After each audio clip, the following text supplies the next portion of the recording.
اللهم صل على محمد وعلى آل محمد۔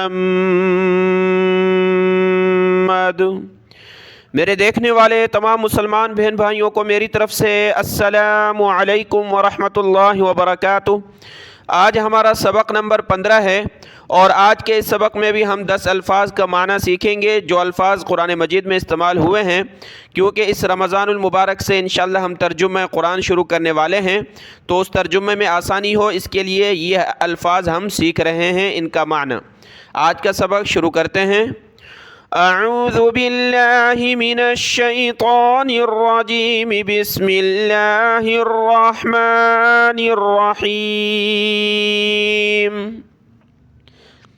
آج کے 10 الفاظ میں سے پہلے 2 لفظ آپ کے سامنے ہیں۔ پہلا لفظ ہے اول، واو کی تشدید کے ساتھ، اول، اس کا معنی ہوتا ہے پہلا، اور اول سے آپ سمجھ رہے ہیں یعنی پہلا۔ اور دوسرا جو ہے لفظ آخر، یہ خا کی زبر کے ساتھ۔ ایک ہوتا ہے آخری، وہ تو آخر ہوتا ہے بعد میں آنے والا، لیکن یہ جو ہے خا پر زبر ہے، اس کو پڑھیں گے آخر، آخر۔ آخر کا معنی ہوتا ہے دوسرا، پہلا اور دوسرا۔ یہ آخری نہیں ہے، یہ بلکہ آخر یعنی دوسرا۔ دونوں کی مثال ہم قرآن مجید سے دیکھیں گے۔ سورہ آل عمران کی آیت نمبر 96 نمبر آیت دیکھیں۔ ان اول بیت وضع للناس للذی ببکہ، بے شک پہلا اللہ کا گھر، اولا پہلا، بیتن گھر اللہ کا، تو اولا کا ترجمہ ہوتا ہے پہلا۔ مکمل آیت آگے تفسیر ہے، بہرحال ہم نے لفظ دیکھنا ہے اولا۔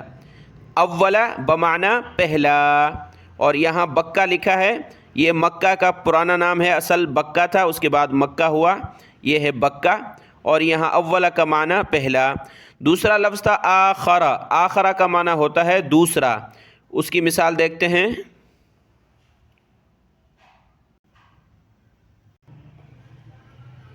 سورۃ الذاریات کی آیت نمبر 51 دیکھیں۔ وَلَا تَجْعَلُوا مَعَ اللَّهِ إِلَٰهًا آخَرَ، لفظی ترجمہ، اور نہ بناؤ اللہ کے ساتھ معبود دوسرا، دوسرا معبود اللہ کے ساتھ نہ بناؤ، یعنی شرک نہ کرو۔ تو آخر کا معنی ہوتا ہے دوسرا۔ 2 لفظ ہو گئے، اول آخر۔ اگلے 2 الفاظ دیکھیں۔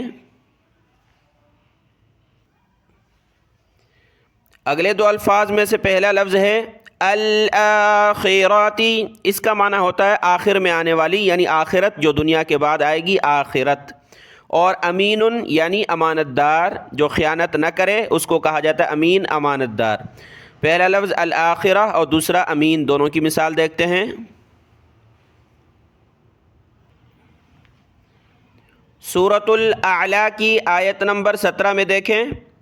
وَالْآخِرَةُ خَيْرٌ وَأَبْقَىٰ،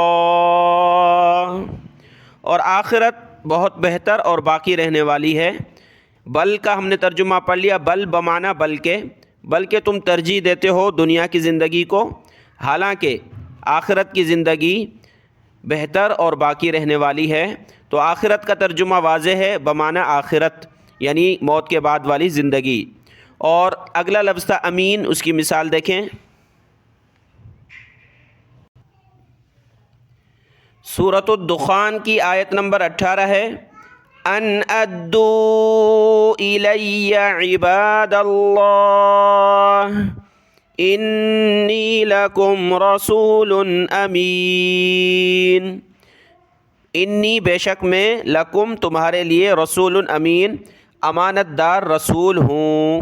رسول بمعنی رسول، اور امین یعنی امانت دار۔ اگلا لفظ دیکھیں۔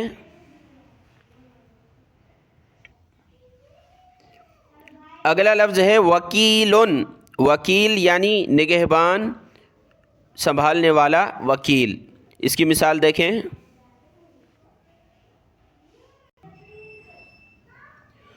سورۃ الزمر کی آیت نمبر 62 ہے اللہ خالق کل شیء وہو علی کل شیء وکیل۔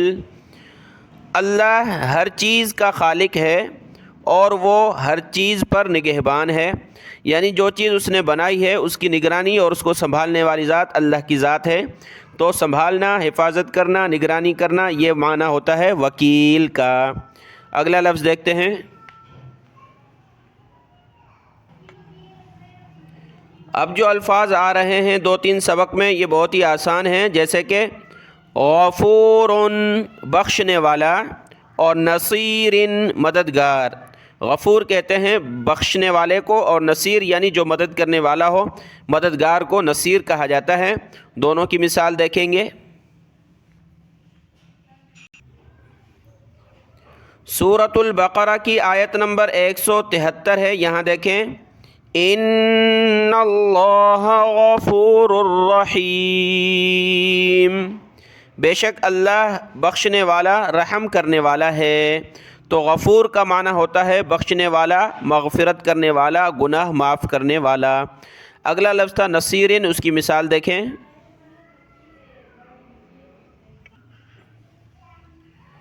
سورۃ البقرہ کی آیت نمبر 107 میں یہ لفظ دیکھیں، وَمَا لَكُم مِّن دُونِ اللَّهِ مِن وَلِيٍّ وَلَا نَصِيرٍ، اور نہیں ہے تمہارے لیے اللہ کے علاوہ، دون کا معنی ہم نے پڑھا ہے علاوہ، اللہ کے علاوہ، من ولی ولا نصیر، نہ کوئی حمایتی اور نہ کوئی مددگار۔ لا کا معنی نہیں، واو کا معنی اور نہیں، نصیرن کوئی مددگار، تو نصیر کہا جاتا ہے مددگار کو۔ اگلے الفاظ دیکھیں۔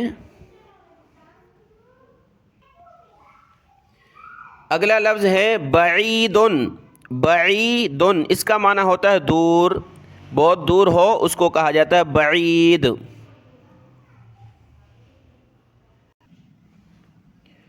سورہ حامیم سجدہ کی آیت نمبر 52 میں دیکھیں، قل ارأیتم ان کان من عند اللہ ثم کفرتم به من اضل ممن هو فی شقاق بعید، اس شخص سے زیادہ گمراہ کون ہے جو حق کی مخالفت میں دور نکل جائے، دور چلا جائے۔ تو بعید کا معنی ہوتا ہے دور۔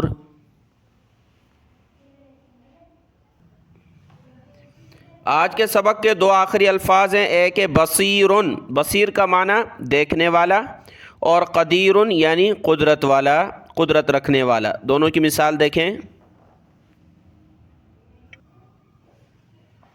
سورۃ البقرہ آیت نمبر 110 میں ہے، ان اللہ بما تعملون بصیر، بے شک اللہ اس کو جو تم عمل کرتے ہو دیکھنے والا ہے، بصیرن دیکھنے والا۔ اگلا لفظ قدیر، اس کی مثال دیکھیں۔ اسی آیت نمبر 10 سے پہلے آیت نمبر 9 میں قدیر کا لفظ ہے، ان اللہ علی کل شیء قدیر، بے شک اللہ ہر چیز پر قدرت رکھتا ہے، قادر ہے۔ ان کا معنی بے شک ہم نے پڑھ لیا، لفظ اللہ کا معنی اللہ، علی کا معنی ہوتا ہے پر، کل کا معنی تمام چیزیں، یہ بھی پڑھ لیا۔ شیء کہتے ہیں جو چیز جس کا وجود ہو، اس چیز پر قدیرن قدرت رکھنا، قادر ہے اللہ۔